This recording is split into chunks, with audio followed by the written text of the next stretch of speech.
Bang Ya, nanya aja saya deh. tambahin dikit. Saya Abang tambahin dikit. Yang di Medan itu Bang Andi, yang ditutup gereja itu betul, ada betul gereja itu ditutup. Itu sempat dipiralkan sama Risuli Lubis. Itu gereja karismatik dan ditutupnya dan dibakarnya juga oleh orang-orang Advent di situ. Nggak boleh ada gereja karismatik di situ. Itu pelakunya juga udah ditangkap sama polisi. Sesama dia. Ya, itu Gurunda. Betul ada di Medan, gereja dibakar ditutup. Oh, jadi bukan sama Islam ya, Kang ya? Bukan. Kan itu udah ketangkap pelakunya. Nah, Bang Mone. Ya bang. Bunyi apa? Bang Mone nanya aja deh yang lain apa kek gitulah tentang Islam. Gitulah bang. Bang kenapa sih anda mengatakan Yesus itu Tuhan padahal dia kan manusia bang, anak Maria. Abang diajarin pendeta atau belajar sendiri bang?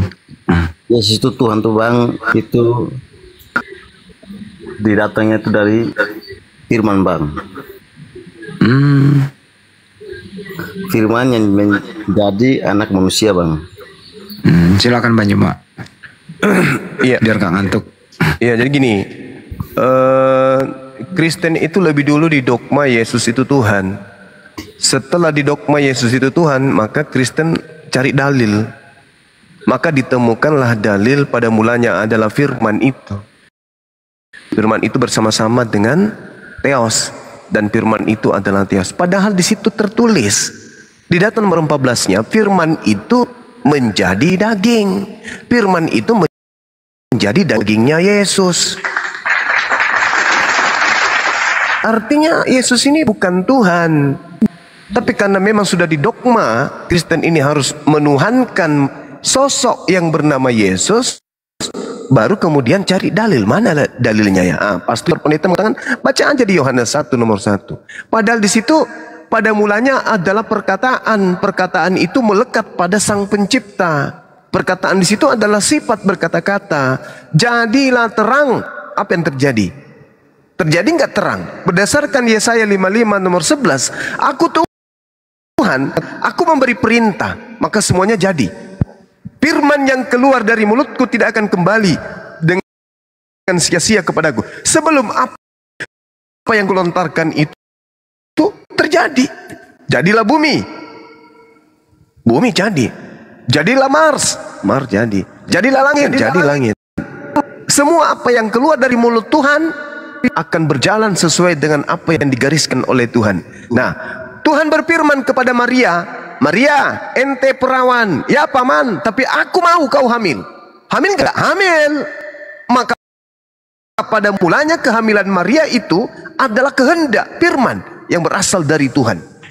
Makanya Yesus itu mengatakan apa dalam Yohanes 8:42? Aku datang ke atas muka bumi ini bukan atas kehendakku sendiri. Artinya, karena Tuhan berkehendak agar wanita bernama Maria ini hamil dan melahirkan sosok manusia bernama Yesus, maka lahirlah aku, adalah aku, nyatalah aku.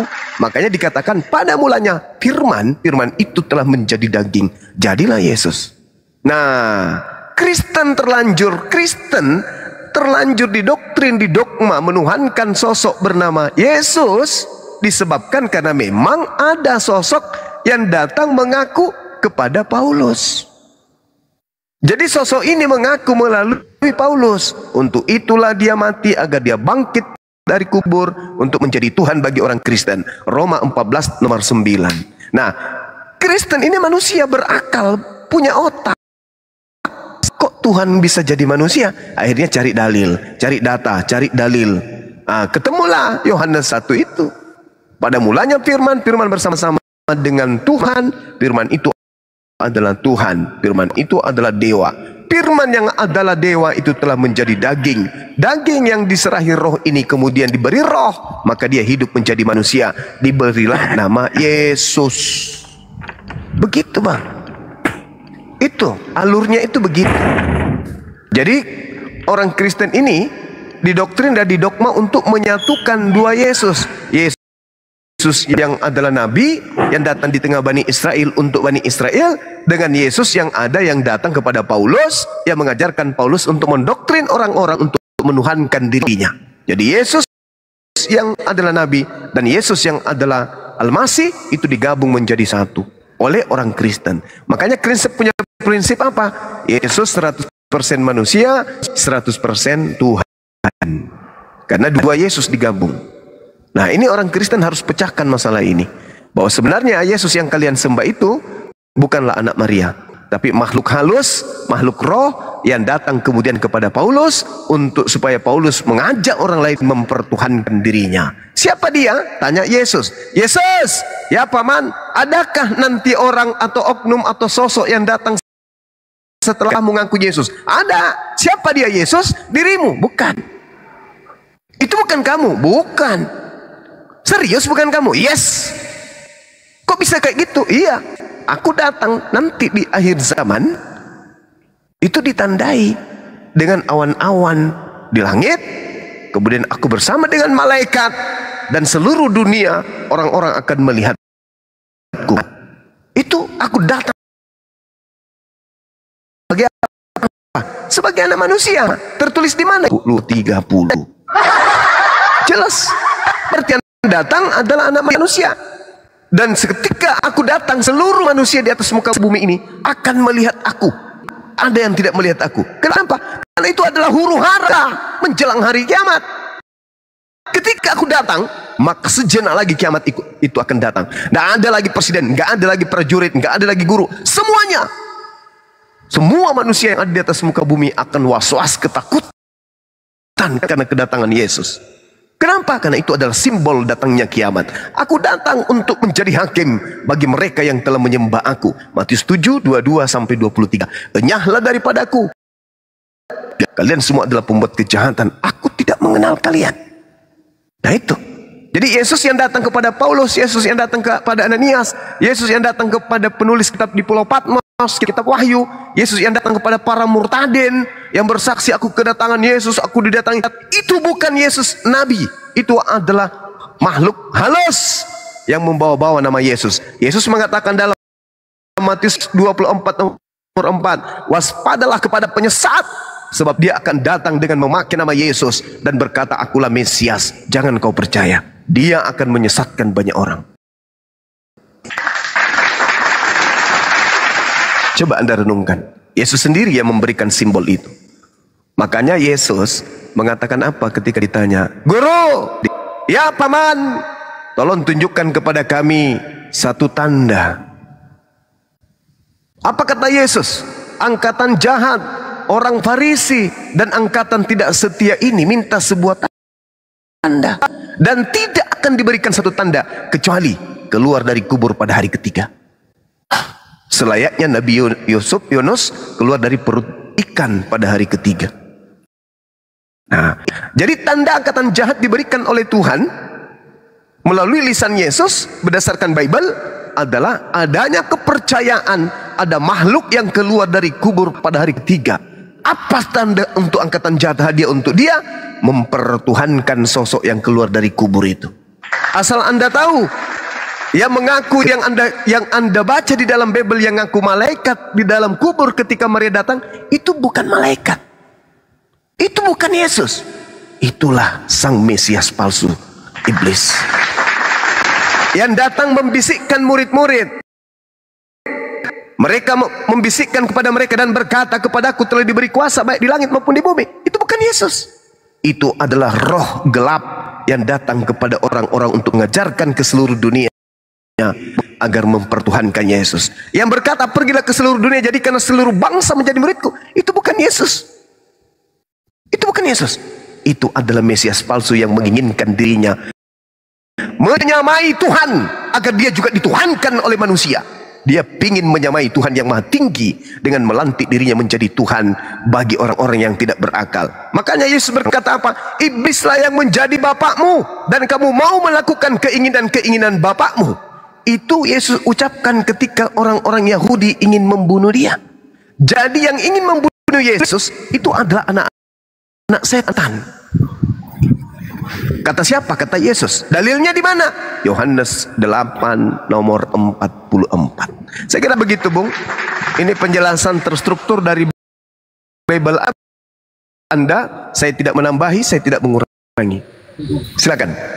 Coba tunjukkan dalilnya. Dalil apa? Zuma. Dalil apa?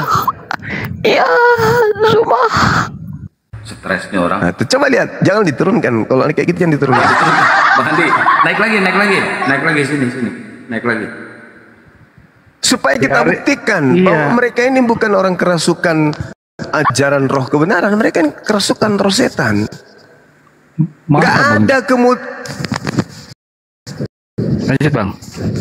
tidak ada kemudian nabi-nabi mengajarkan mempersembahkan manusia kepada Tuhan untuk dibunuh, nggak ada. Hanya ajaran setan yang menjadikan darah manusia sebagai korban untuk persembahan. Masa sih? Yes. Imamat 1 nomor 2, Tuhannya Yahudi ajarkan kepada seluruh Bani Israel, ketika mereka hendak mempersembahkan korban penebus dosa kepada Tuhan, hendaklah mereka mempersembahkan hewan ternak. Yesus Anda anggap hewan ternak gitu? Kambing, domba, sapi, lembu. Dengarkan Bung, itu dalilmu.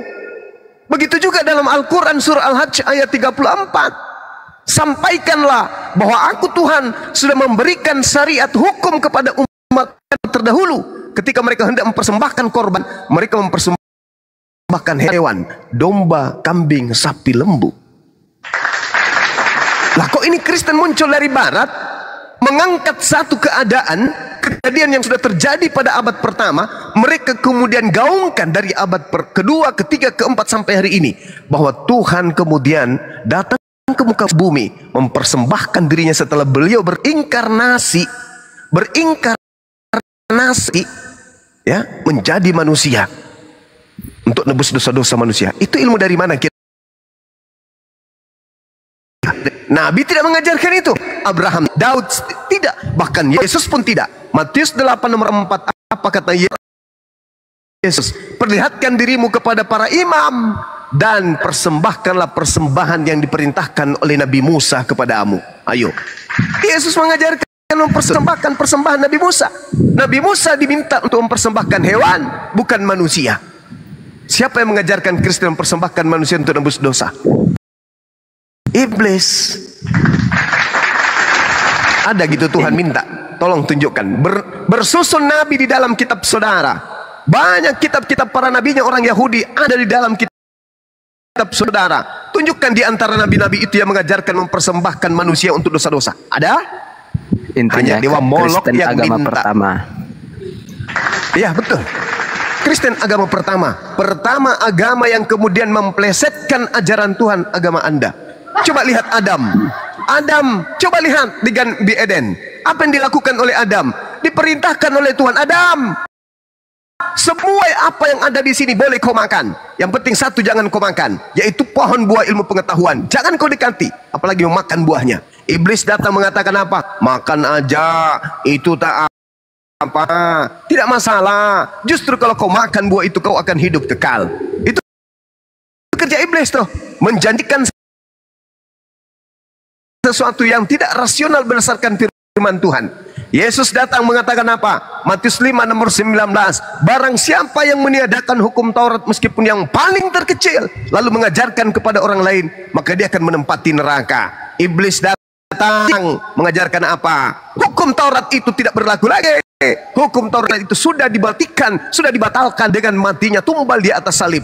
Di mana tertulis? Efesus 2 nomor 15. Iblisnya, Tuhannya mengatakan jangan kau makan babi. Iblisnya mengatakan makan babi. Tuhannya mengatakan sunat kulupmu. Iblisnya mengatakan jangan sunat kulupmu. Sabat sucikan dan kuduskan. Iblisnya mengatakan batalkan hari Sabat. Yang mulia adalah hari Domingos, hari Minggu. Hari Minggu, Sunday, Dewa Matahari punya hari. Itu Tuhan mengatakan sembahlah aku saja, jangan ada Tuhan lain di hadapanku. Iblis mengatakan bukan cuma dia Tuhan, Yesus juga Tuhan, burung merpati juga Tuhan. Tinggalkan ajaran yang lama. Sekarang kita masuk kepada ajaran-ajaran baru. Hanya iblis yang mampu kemudian mengusik dan membantah firman Tuhan yang datang kepada Bani Israel. Yesus berkata, aku diutus hanya kepada domba yang sesat dari umat Israel. Iblisnya mengatakan, Yesus datang ke bumi untuk seluruh umat manusia di atas muka bumi. Selalu bertentangan. Iblis selalu bertentangan dengan ajaran para nabi. Makanya muncul pertanyaan, Kristen ini sebenarnya agama dari mana? Yesus tak pernah mengajarkan, tak pernah mengajarkan menyembah dirinya, tak pernah mengajarkan merasulkan Paulus, tak pernah mengajarkan mengimani surah-surah Paulus, tidak pernah mengajarkan ibadah minggu, tidak pernah mengajarkan makan babi, tidak pernah mengajarkan membatalkan hukum Taurat, tidak pernah mengajarkan kemudian menyembah kepada dirinya. Kristen ini dari mana? Dari Yesus. Yesus yang mana? Yesus yang datang kepada Paulus, bukan Yesus yang datang kepada Bani Israel. Coba, sampai sini Anda belum menerima kebenaran itu. Kalau tidak, silakan Anda ngaca, buka Bible baik-baik, renungkan, pikirkan, gunakan akal saudara. Kenapa orang-orang Yahudi tidak percaya kepada agama Kristen? Kenapa agama Kristen hanya menggunakan remah-remah dari terjemahan-terjemahan kitabnya orang lain? Bukankah hukum Taurat itu untuk agama Yahudi? Kenapa muncul di agama Kristen? Ada apa Kristen menjadikan tambal sulam terjemahan kitab agama lain? Ada apa? Apa yang disembunyikan? Apa yang menjadi misinya? Apa yang ingin disampaikan kepada khalayak banyak? Dan apa sebenarnya misi agama Kristen ini? Dan siapa di belakangnya? Renungkan itu, Bung. Silakan. Penafsirannya, Bang. Itu bukan penafsiran. Itu bukan penafsiran. Justru Kristen itu adalah agama tafsir yang dihasilkan kemudian. Kenapa? Karena Kristen itu hanya berdasar terhadap filsafat Yunani. Ayo, di mana ajaran Tuhannya ketika dikatakan Shema Israel Adonai Eloheinu Adonai Ahad? Dari mana simbol 3 itu muncul? 1 Yohanes 5 nomor 7. Ada 3 yang bersaksi di surga. Kok 3? Siapa yang ngajarin 3? Nabi Abraham mengajarkan 3? Enggak. Nabi Musa mengajarkan 3? Enggak. Yesus mengajarkan 3? Enggak. Dari mana kemudian Kristen mendapatkan 3 saksi di surga? Ilmu dari mana? Ayo. Itu bukan tafsir. Itu tertulis dalam kitab saudara. 1 Yohanes 5 nomor 7. Tidak perlu tafsir. Karena sudah disebut angkanya. Ada 3 yang bersaksi di surga. Ada berapa? Gini bang. Ada berapa? Tunggu. Jangan tafsir. Ada berapa? 3. 3 atau 1? Ayo, jangan tafsir. Ada berapa yang bersaksi di surga kalian? Jangan di-mute teman-teman, biarin aja. Jangan tafsir. Sebut. Gak ada bersaksi bang. Siapa yang bersaksi bang di surga? 1 Yohanes 5 nomor 7. Ada berapa di situ disebut? 3, Bung, 3.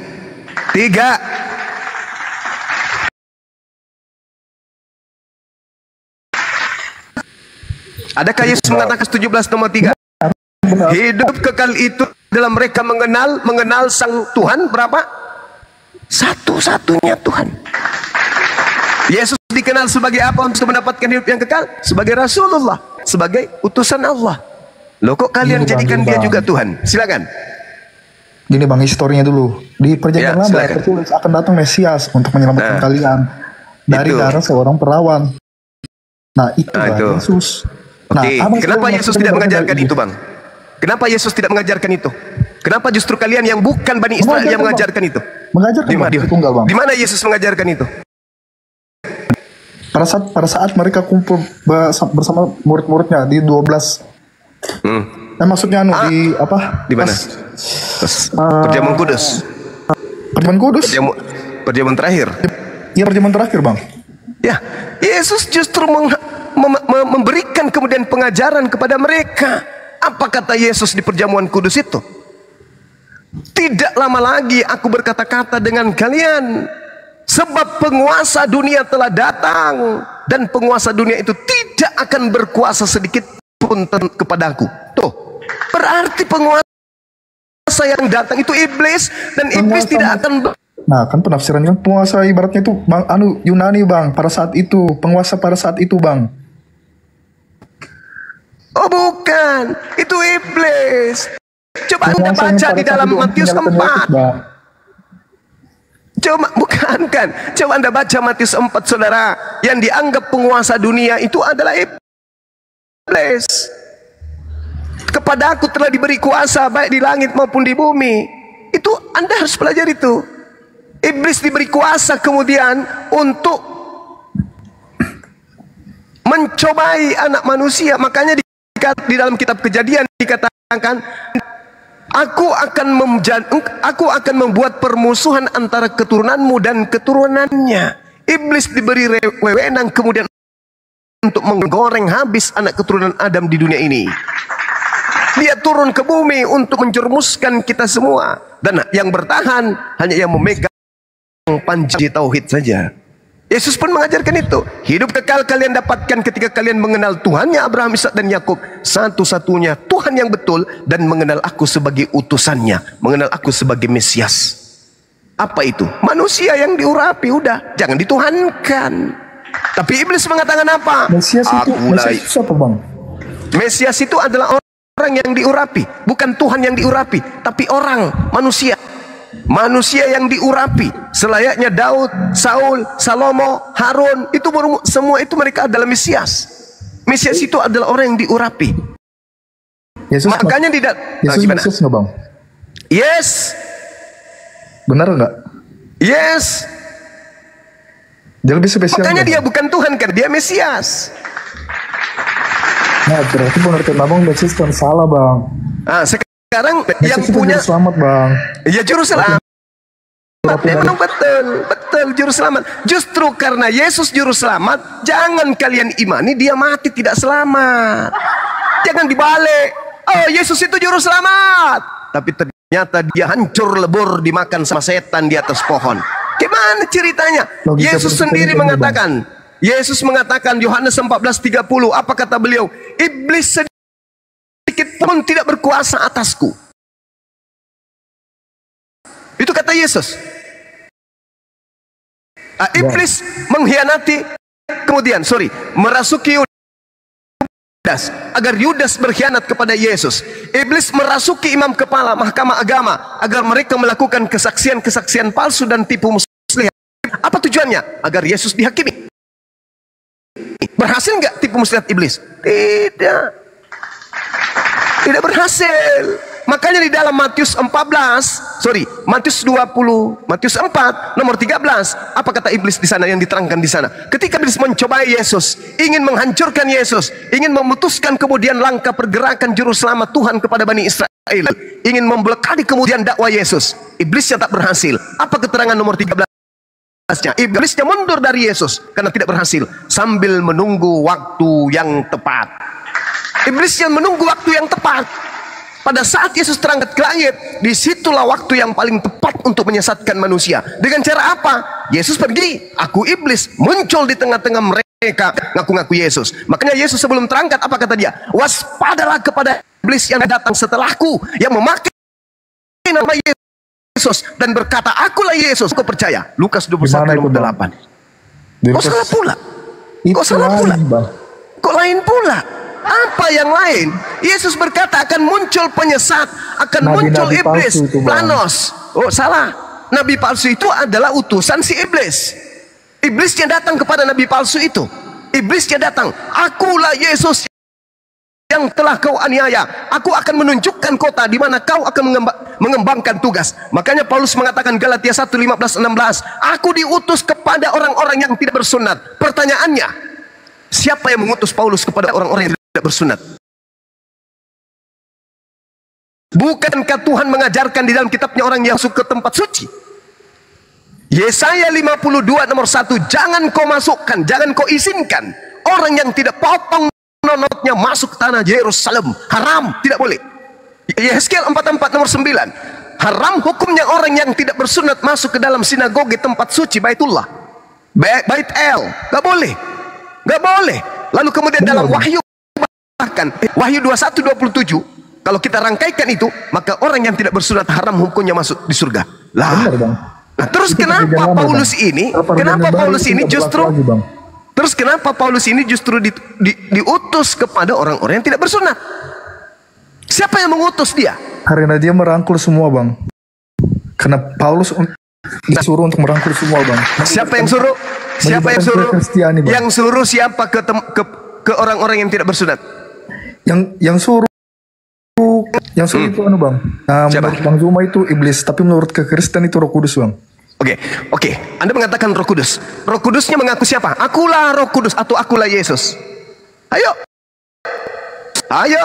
Nah, gini dulu Bang. Tunggu. Roh Kudus yang kamu maksud tadi, sabar. Roh Kudus yang kamu maksud tadi ngaku Roh Kudus atau ngaku Yesus? Ayo.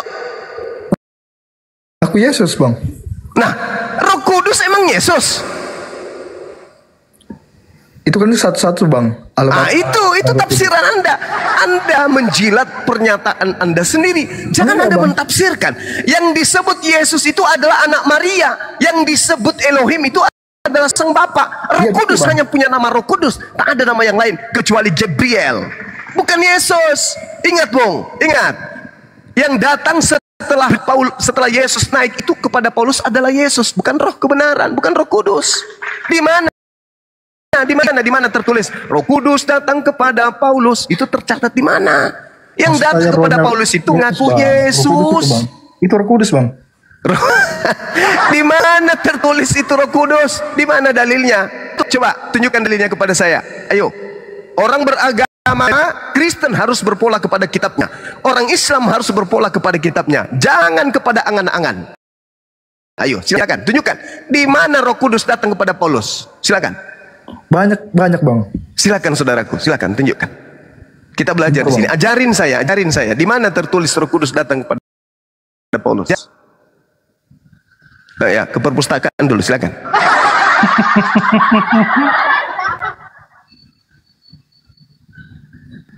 Kita tunggu ya teman-teman, sabar. Biarkan teman kita belajar dulu di perpustakaan Vatikan. Menunjukkan Roh Kudus datang kepada Paulus. Silakan. Saya hanya menuntun Anda untuk menemukan diri Anda sekarang ini. Anda terikat di mana nih? Anda sekarang ini tergadai, iman Anda tergadai, jasad Anda kepada siapa? Kepada setan atau kepada Tuhan? Ayo. Islam datang untuk menyelamatkan kalian. Bukan Islam itu independen. Islam datang hanya untuk orang-orang yang mau. Tidak. Islam itu datang untuk kalian. Coba renungkan. Kalau bukan Islam, Kristen. Kalau bukan Kristen, Islam. Hanya dua itu jalan terakhir. Silakan. Makanya agama yang dekat dengan Islam itu Kristen. Ayo, tunjukkan kepada saya. Mana Roh Kudus datang kepada Paulus? Yang ada setan datang kepada Paulus. Yes. Kisah para Rasul 16, nomor 16, nomor 18. Setan memproklamirkan kemudian kerasulan Paulus. Yes, silakan. Makanya yang saya bilang tadi Bang, itu di Kisah para Rasul Bang 19 ayat 6 Bang. Yang Abang bilang Roh Kudus itu, yang Abang bilang setan itu Roh Kudus itu Bang. Di mana tertulis, saudaraku? Kisah para Rasul 19 ayat 6. Oke, silakan Anda lihat, bacakan kepada saya. Silakan. Silakan.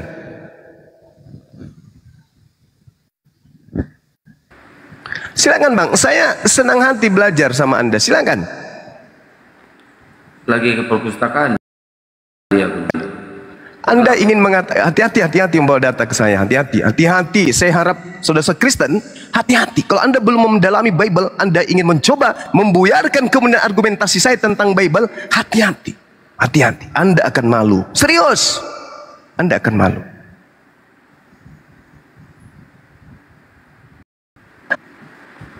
Ngeri loh data yang ini. Ngeri kali. Anda ngeri kali. Orang kalau menggunakan akal, ini akan bergegas meninggalkan Kristen. Ngeri ini data ini Anda bawa. Mungkin menurut Anda yang hanya menggunakan terjemahan, wah bagus ini. Oh sorry, Kristen itu menggunakan bahasa Yunani kitabnya. Hati-hati.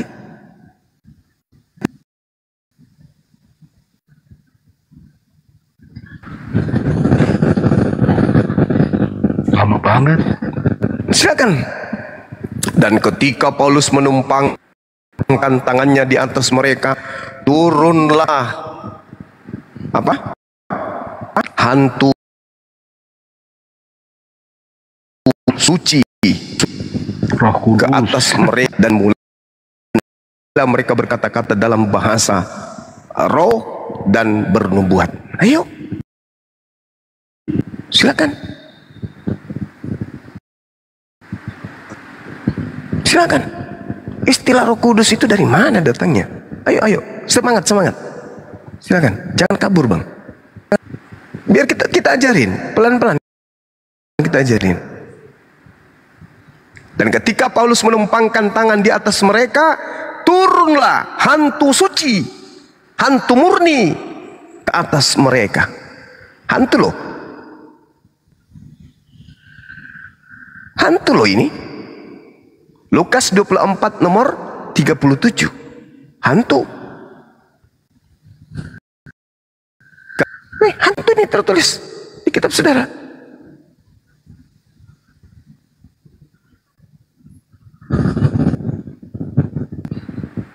Ayo, Anda lihat bagaimana Paulus kemudian melakukan aksi-aksinya setelah mereka mendapatkan bisikan-bisikan hantu dari Paulus. 1 Timotius 1:20, di antara Himenius dan Alexander yang telah kuserahkan kepada iblis supaya jerah mereka menghujat. Paulus menyerahkan korban kepada iblis ini apa tujuannya coba? Gini bang, saya pakai satu HP bang, jadi nggak kedengaran kalau misalnya saya buka ayat bang. Saya bantu baca. Dan ketika Paulus menumpangkan tangan di atas mereka, turunlah hantu yang murni ke atas mereka, dan mulailah mereka berkata-kata dalam Roh Kudus pula. Di mana ada Roh Kudus? Itu Roh Kudus bang, bukan hantu itu. Ini terjemahan Indonesia yang diambil dari Quran. Roh Kudus di situ tertulis hantu. Hantu. Roh Kudus itu dari mana rupanya? Bahasa dari mana Roh Kudus? Dari mana? Dari mana kata Roh Kudus itu kalian ambil dari mana? Sementara bahasa Yunaninya apa? Pneumahagios. Itu yang datang ke Nabi Musa itu siapa bang? Nah ibaratnya dapat 10 perintah Allah. Itu yang datang kepada Nabi Musa itu malaikat. Malaikat, bukan Tuhan. Yes. Bukan, mana ada Tuhan? Bukan. Di mana tertulis Tuhan? Mau ku ajarin di mana tertulis malaikat? Coba bang, coba di mana tulis malaikat bang? Oke, baca sekarang di kitab Anda Google di Kisah Para Rasul 7. Silakan Anda buka. Data nomor 35, 38 dan 53. Itu merangkum semuanya di sana. Nomor 35-nya tertulis sampai di sana. Musa telah mereka tolak dengan mengatakan, siapakah yang mengangkat engkau menjadi pemimpin dan hakim? Musa ini juga diutus oleh Allah sebagai pemimpin dan penyelamat. Oleh siapa? Oleh malaikat. Nomor 38. Musa inilah yang menjadi pengantara dalam sidang jemaat di padang gurun. Di antara apa? Di antara malaikat. Ngapain malaikat itu? Yang berfirman kepadanya. Di mana? Di Gunung Sinai. Hayo, kalian itu nggak pernah diajarin sama pastor pendeta tentang data ini.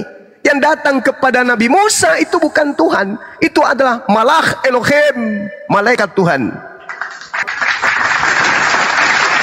Nomor 53, apa yang diterangkan di sana?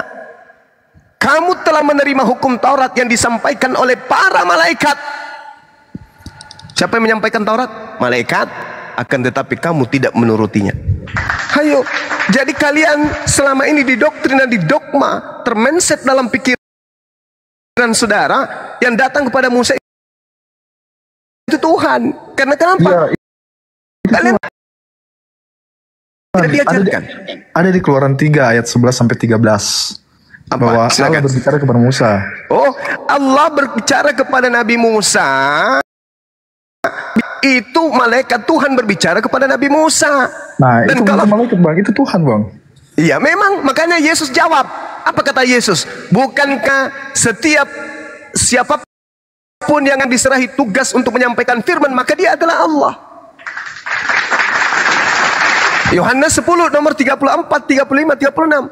Yesus dituduh, kenapa kau menyamakan dirimu dengan Allah? Apa kata Yesus? Hei Bahlul, bukankah di dalam kitab Tauratmu tertulis, siapapun yang diserahi tugas untuk menyampaikan firman, maka dia adalah Allah. Itu kata Yesus. Anda yang sudah terdogma Yesus Tuhan, ketika ada perkataan seperti itu, Anda mengatakan, oh ini dia Tuhan. Itu karena doktrin dogma. Benar tidak kata Yesus ini? Siapapun yang diserahi tugas untuk menyampaikan firman Allah, maka dia adalah Allah. Benar nggak kata Yesus? Wah, tidak ada bilang kayak gitu bang. Baca Yohanes 10 nomor 34, 35, 36. Bahkan Yesus mengatakan, dan yang tertulis di dalam kitab suci tidak boleh dibatalkan.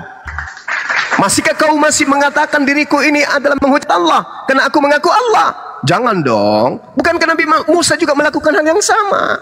Maka siapapun yang diserahi tugas untuk menyampaikan firman Tuhan, maka dia, maksudnya si duta ini, si kurir ini menyampaikan sesuai apa yang diperintahkan untuk disampaikan. Jadi corongnya Tuhan itu adalah para nabi. Nabi ini selaksa HP kalau di zaman kita. Kalau saya berkata di sini A, maka HP yang ada di tangan Anda keluar suara apa? A. Kalau saya berkata di sini B, keluar di HP Anda B.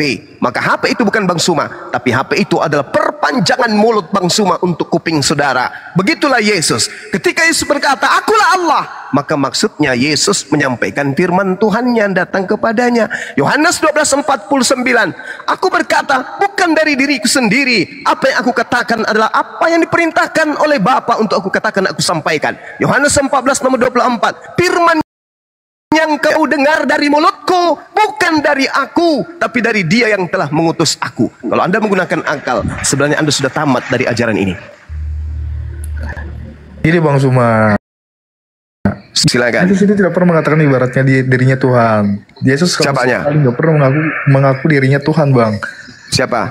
Yesus, Bang. Iya memang, karena dia bukan Tuhan. Tapi Kenapa dia menjadi Tuhan setelah datang makhluk halus mengaku Tuhan kepada Paulus? Barulah kemudian Anda sebagai pengikut Paulus menyembah sosok makhluk yang bernama Yesus. Nah, kalian Kristen menyangka Yesus yang dimaksud itu adalah sang penginjil.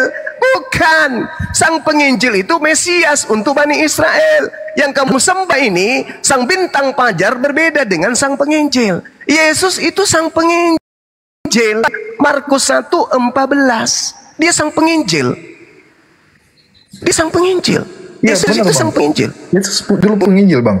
Nah, kalau yang datang kepada Paulus itu bukan sang penginjil, dia itu sang bintang timur, mengajarkan 13 buku kepada Paulus. Coba Anda lihat di dalam Galatia 1:12, Bang. "Aku menerima firman bukan dari manusia." Tuh. Lalu dari mana? Dari mana kok firman? Dari Yesus.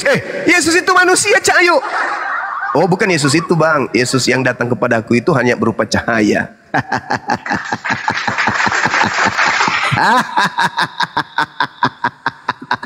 Gantian. Itu. Jadi yang Paulus mengaku Galatia 1:12, "Aku menerima Injil bukan dari anak Maria, tapi aku menerima dari makhluk yang berupa cahaya yang mengaku Yesus." Kata Yesus, "Waspadalah kepada penyesat yang datang setelahku dengan memakai namaku dan berkata, akulah Yesus." Tergenapi enggak? Tergenapi. Kepada siapa? Kepada Paulus. Sejak kapan Bang Roh Kudus itu mengaku Tuhan, mengaku Yesus, Bang? Pada saat mendatangi Paulus, Bang? Nggak ada, Bang. Lah, itu makanya kau sudah jawab. Thank you. Terima kasih kau sudah mengatakan itu. Jadi tidak mungkin Roh Kudus mengaku Yesus. Yang mengaku Yesus itu adalah Mesias palsu. Selamat. Thank you. Thank you. Ya, emang gitu, Bang. Nggak ada ibaratnya Roh Kudus mengaku Yesus datang pada saat Ya, berarti yang datang kepada Paulus itu bukan Roh Kudus, bukan juga Yesus. Lalu siapa? Wa iyaduna illa syaitanan marida. Yang mereka sembah itu tak lain adalah iblis yang durhaka. Boleh saya balik nggak, Bang? Silakan. Pada saat Nabi Muhammad berkunjung ke rumahnya Zaid, kan ada istrinya istrinya Zaid. Terus? Dan Muhammad berkata, "Malaikat datang kepadaku untuk menikahi istrinya Zaid." Apakah itu iblis atau malaikat, Bang? Istrinya Said. Istrinya Said. Maksudnya Said, anak angkatnya Nabi istrinya Muhammad. Said atau janda Said? Istrinya Zaid, namanya Zaid. Istrinya Said.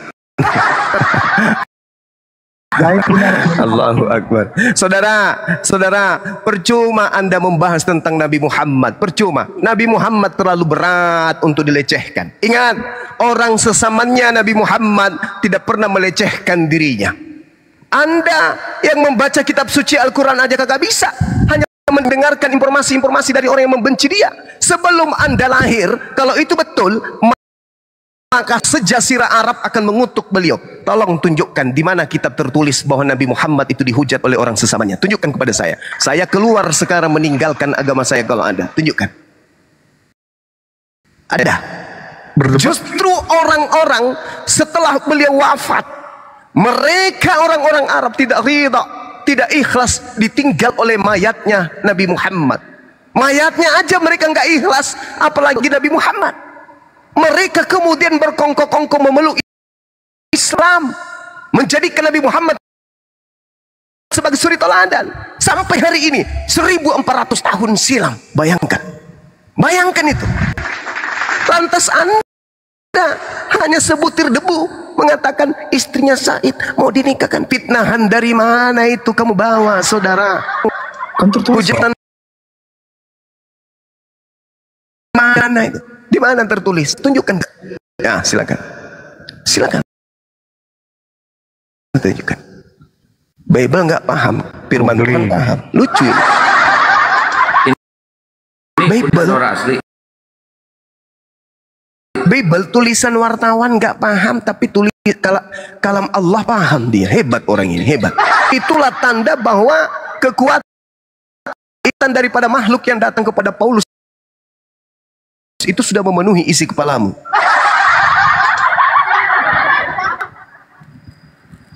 Kami yang mengerti kitabnya, kami yang paham kitab gundul, kami yang belajar tentang kitab-kitab ini, Anda cuma modal dengar-dengar.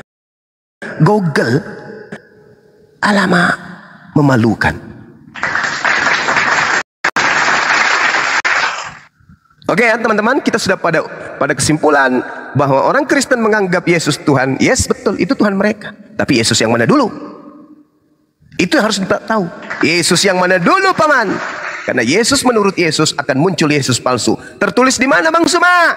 Lukas 21 nomor 8, Matius 24 nomor 4, nomor 5, nomor 23, nomor 25, nomor 24, nomor 26. Dan endingnya terbantahkan semua oleh Yesus sendiri di mana? Di nomor 27 dan nomor 30. Subhanallah.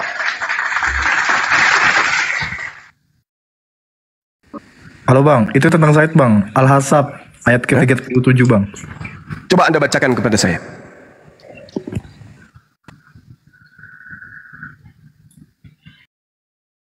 Silakan. Aku mau tahu sejauh mana kemudian Anda memahami Al-Quran. Silakan.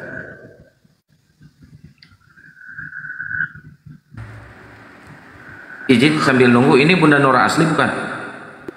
Assalamualaikum warahmatullahi wabarakatuh. Waalaikumsalam warahmatullahi wabarakatuh. Saya izin numpang di sini aja, kalau ada apa saya diturunkan, tapi 10 menit ya Bang. Ya, silakan.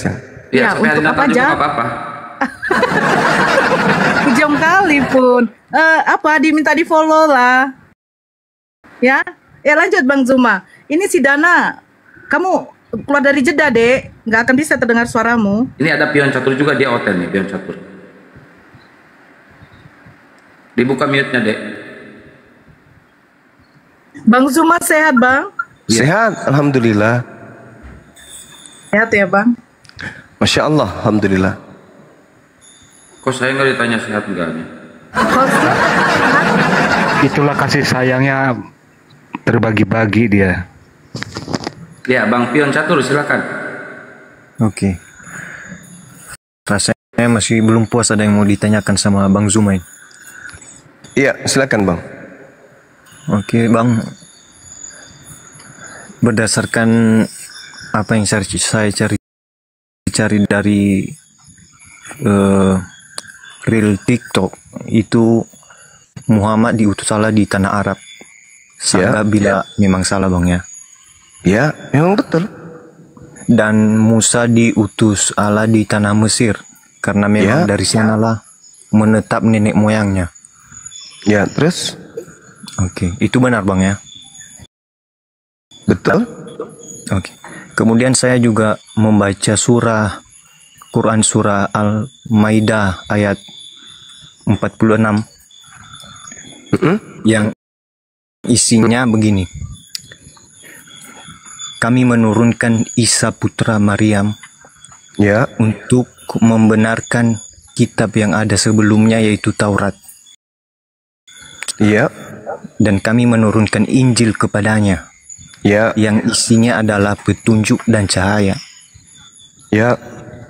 Keduanya itu digunakan sebagai petunjuk dan pengajaran untuk umat bertakwa. Kemudian di Al-Maidah 68 dikatakan,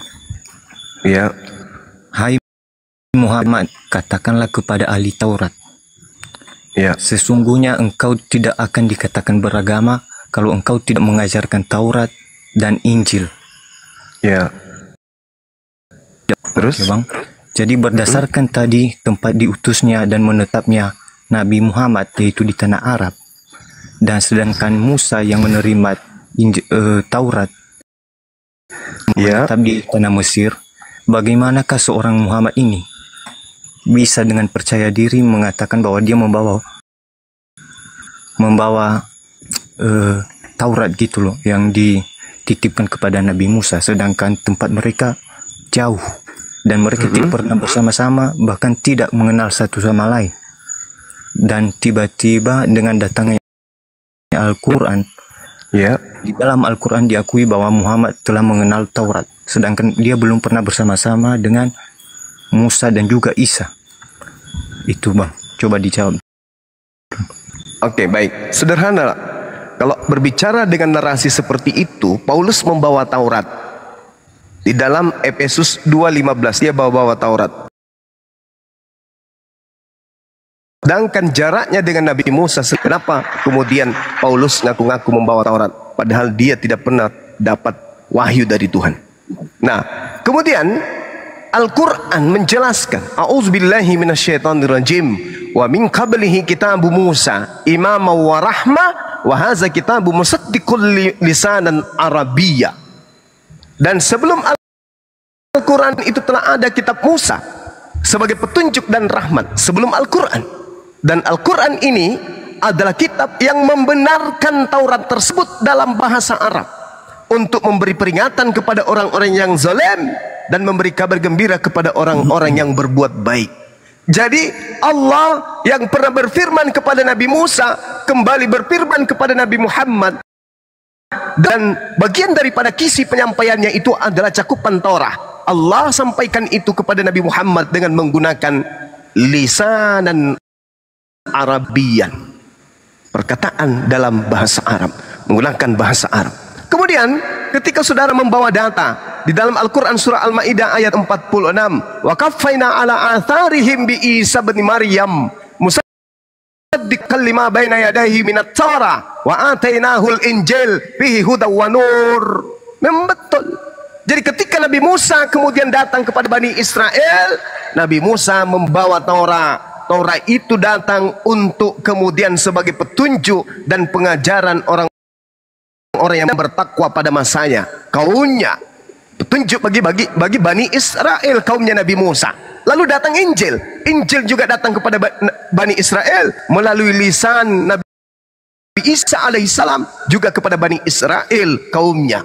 Lalu kemudian dikatakan wa musaddiqan lima baina yadayhi minat Taurah wa mau'idatan lil muttaqin, bahwa Taurat ini diberikan sebagai petunjuk kepada orang-orang bertakwa.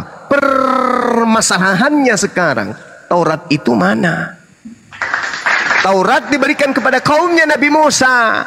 Anda Kristen bukan pemegang Taurat, dan Anda bukan pemegang kitab Taurat, dan bukan umatnya Nabi Musa.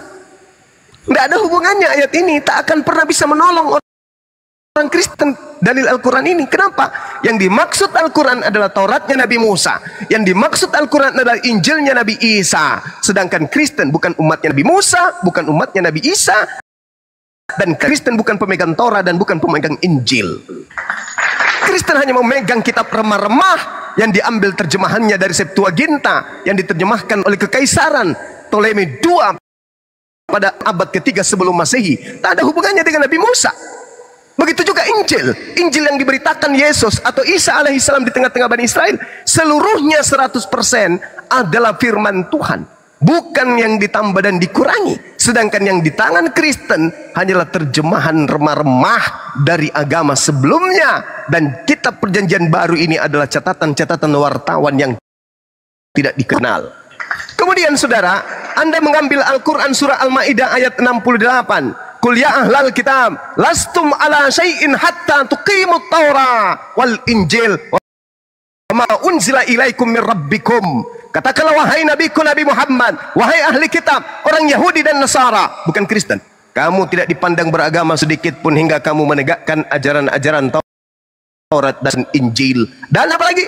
Al-Quran yang diturunkan Tuhanmu kepadamu. Tuh. Jadi kalau dikatakan Taurat, Injil, Al-Quran, berarti harus ke Islam. Karena Taurat cakupannya sudah ada di Al-Quran, Injil cakupannya sudah ada di Al-Quran, dan Al-Quran adalah ruang lingkup dari kesempurnaan hukum-hukum Tuhan yang datang kepada Bani Israel dan untuk seluruh umat manusia pada masa Nabi Muhammad dan masa sampai kiamat. Itu Al-Quran katakan, Qul ya ahlal kitab, wahai orang Yahudi dan Nasara, lastum ala syai'in hatta tuqimut Taurah wal Injil wa ma unzila ilaikum min rabbikum wala yazidanna katsiran minhum ma unzila ilaika min rabbik tuqyanan wa kufra fala ta'sa 'alal qaumil kafirin. Dan apa yang diturunkan Tuhanmu kepadamu wahai Nabi Muhammad pasti akan membuat banyak di antara mereka lebih durhaka dan lebih ingkar lagi. Maka janganlah engkau berputus asa terhadap orang-orang kafir tersebut. Apa maksudnya? Nabiku Muhammad, aku turunkan kemudian Al-Quran dalam cakupan Taurat dan Injil, sebagian dari isinya akan menjadi tonggak yang menjadi pengukur antara orang muslim dan orang kafir. Datangnya Al-Quran akan menjadikan mereka jauh lebih kafir dari sebelumnya. Itu kata Quran. Dan memang betul. Bayangkan aja, kenapa orang yang datang di masa Nabi Musa kemudian ingkar kepada Nabi Musa? Ya, alasannya salah satunya karena di situ belum ada Nabi Muhammad sebagai jalan solusi. Kenapa orang-orang yang ada pada masa Nabi Isa orang ingkar kepada mereka, kepada Nabi Isa? Solusinya mau kemana mereka? Sementara tidak ada Nabi Muhammad Sallallahu Alaihi Wasallam pada masa itu. Kalau hari ini orang Yahudi, orang Nasrani, orang Sabiin atau apapun di luar pada itu termasuk Kristen, tidak menemukan lagi gambaran petunjuk yang jelas sebagai cahaya, petunjuk dan juga cahaya kepada Allah, kepada Tuhan. Ada Al-Quran. Tapi mereka maka kata Yesus dalam kitab palsu itu 2 kali lebih jahat daripada engkau sendiri. Kenapa? Kenapa demikian? Karena ada masa di mana Tuhan akan datang mengutus nabi penutup, tapi mereka juga ingkar. Maka dia yang menjadi pengikutmu 2 kali lebih jahat daripada engkau sendiri. Maksudnya setelah datang Al-Quran pun ditolak. Nabi Musa datang, Tauratnya ditolak, Injil datang ditolak. Mereka hanya mengikuti pengabaran-pengabaran wartawan yang tidak jelas. Nabi Muhammad datang membawa kalamul rupa Quran, juga ditolak. Maka mereka 2 kali lebih jahat daripada orang-orang kafir terdahulu. Oke, biar saya tanggapi, Bang. Ya, silakan. Oke, jadi saya ambil kesimpulan dari jawaban Bang Zuma. Tadi Bang Zuma bilang bahwasanya Taurat diturunkan kepada Musa, lalu diturunkan lagi kepada Nabi Muhammad.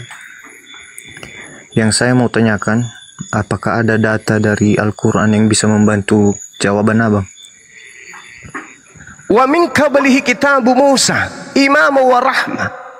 Sebelum Al-Quran telah ada kitab Musa sebagai petunjuk. Kenapa? Ada nama